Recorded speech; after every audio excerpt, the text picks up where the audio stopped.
What if I tell you to give up your financial independence to impress people who don't even care, and at the end of the day, you get anxiety, a lack of healthy relationships, and a void in your life?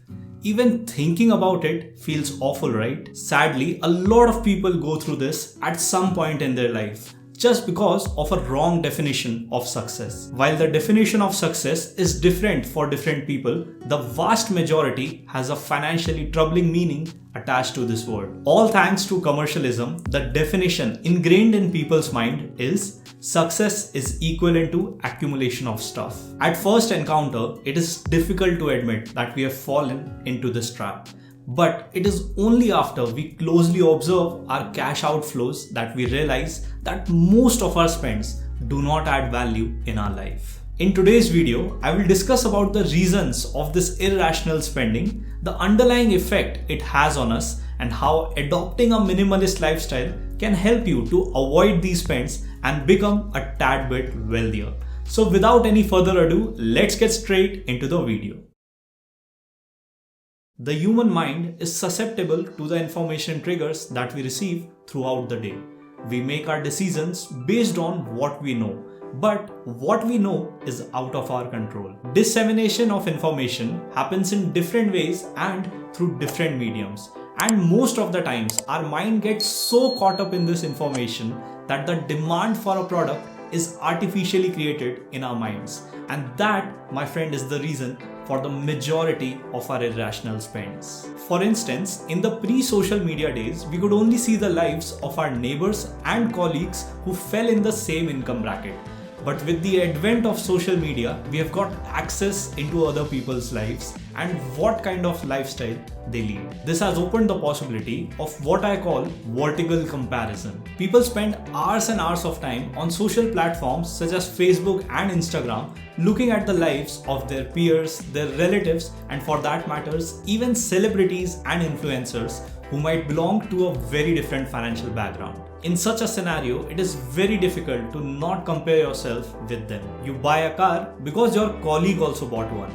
You go on an international trip to Portugal because one of your favorite Instagram creators also went there. But if you take a moment to realize that each one of us is unique and belongs to a different financial background, you will see that this vertical comparison is a losing game for you. Another reason for our irrational spending habits is normalization of debt by banks and the new age fintech companies. Today, everything from a large screen TV to $1 million home can be bought through an easy credit card EMI or a bank loan. The new age buy now, pay later companies have made it possible to even buy stuff like restaurant takeaway food on credit, even for those people who don't have a credit card. This has resulted in a detrimental "I deserve it now" attitude in people.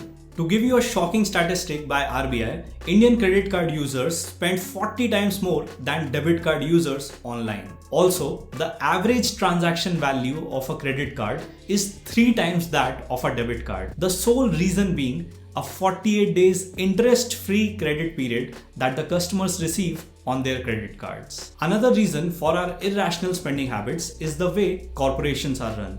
Corporations are structured in a way that they need to be continuously growing in order to deliver value to their shareholders. For deriving this growth, most companies spend a significant portion of their revenue towards advertisement. To give you a scale of this, as per an Economic Times article, the ad spend in India is estimated to be around $12.8 billion in 2023 alone. Also, I want to make you understand that the power of ads is much higher than you can think of. There are intelligent targeted ads that know humans much better than humans know themselves. For example, if you go and buy a gaming laptop online, you will start to see ads of gaming mouse. The reason being, you can't play role-playing games without it. This strategy is called purchase behavior targeting. In the personal care space, the deficit advertising is used a lot, meaning that you are continuously told by companies that you are not enough. Your hair is not enough, your skin is not glowing, your body isn't perfect. And in the pursuit of being enough, you buy the products that are advertised by these companies. It should actually be you who is searching for a product to satisfy a need and not the other way around. Also, companies which operate in an app mode have a very cost-effective way to reach out to consumers on a daily basis or even multiple times during a day. It is through the push notifications that you receive from the app. The companies very well know when you are most likely to use their services or when you are most likely to engage with their app, and so they schedule the app notifications accordingly. Tell me in the comment section down below which app sends you an overwhelming number of notifications in a day. For me, it is Zomato. The thing is, you think that you are in control, but even what you search for is optimized by marketers. SEO marketers know which keywords you search for, and they use this knowledge to pitch the products that they want to sell to you. It is really not you who is choosing what to buy,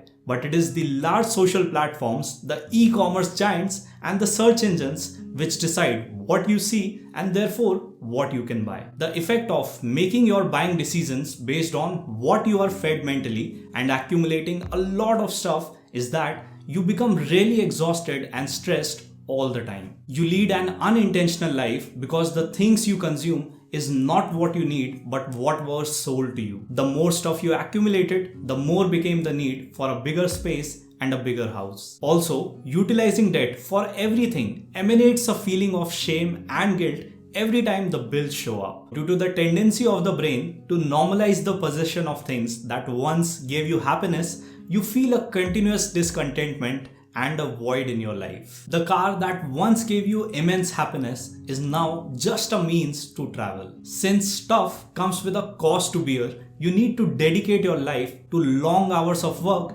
less vacations, and less family time. This keeps your mental health and the relationships on the backseat because you're busy paying bills for the things that you don't even need. Lifestyle inflation is a slippery slope, and once your living expenses become excessively high, you cannot devote your time towards your passions and hobbies. This is where minimalism comes into the picture.